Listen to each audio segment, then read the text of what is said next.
ఆంధ్రప్రదేశ్లో వైద్య విద్యను పూర్తిగా నిర్వీర్యం చేస్తోంది కూటమి సర్కార్. ప్రైవేట్ బాట పట్టిన చంద్రబాబు ప్రభుత్వం పేద విద్యార్థుల కోసం నిర్మించిన మెడికల్ కాలేజీల్ని ప్రైవేటు పరం చేస్తోంది.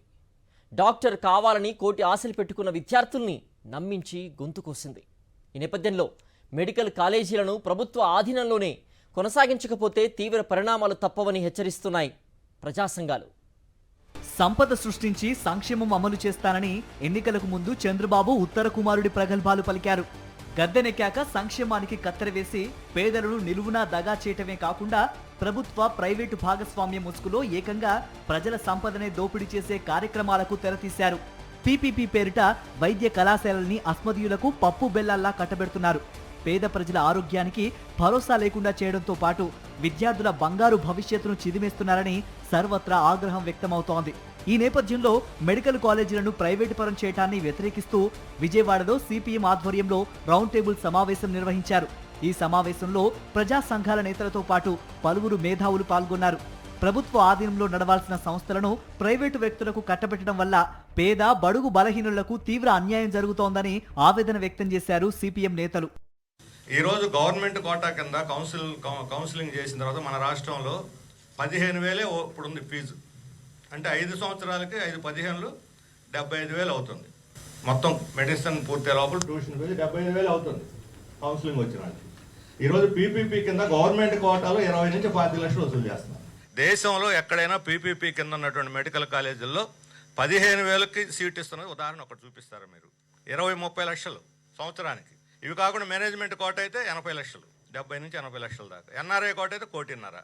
యావరేజ్ చెబుతున్నాను, ఒక్కొక్క చోట కొద్దిగా అటు ఇటు ఉండొచ్చు.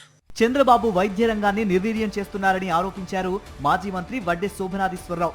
మెడికల్ కాలేజీలను ప్రైవేటీకరించడం దుర్మార్గమని మండిపడ్డారు. పీపీపీ విధానాన్ని వెంటనే ఉపసంహరించుకోవాలని డిమాండ్ చేశారు. వైద్యం అనేటటువంటిది ఒక అంగడి సరుకైపోయి సామాన్యుడి భరించలేనటువంటి స్థితిలోకి రావటం అనేటటువంటిది ఎంత మాత్రం కూడా ధర్మం కాదు. దీన్ని తప్పనిసరిగా మనం అందరం కూడా వ్యతిరేకించాలి. తప్పనిసరిగా రాష్ట్ర ప్రభుత్వం కూడా, చంద్రబాబు నాయుడు గారు కూడా పునరాలోచించి ఆ నిర్ణయాన్ని ఉపసంహరించుకొని ఇప్పుడు నిర్మాణంలో ఉన్నటువంటి వాటినన్నింటినీ కూడా రాష్ట్ర ప్రభుత్వమే పూర్తి చేసి వైద్య రంగంపై కూటమి సర్కార్ కుట్రలు చేస్తుందని మండిపడ్డారు ప్రజా సంఘాల నేతలు.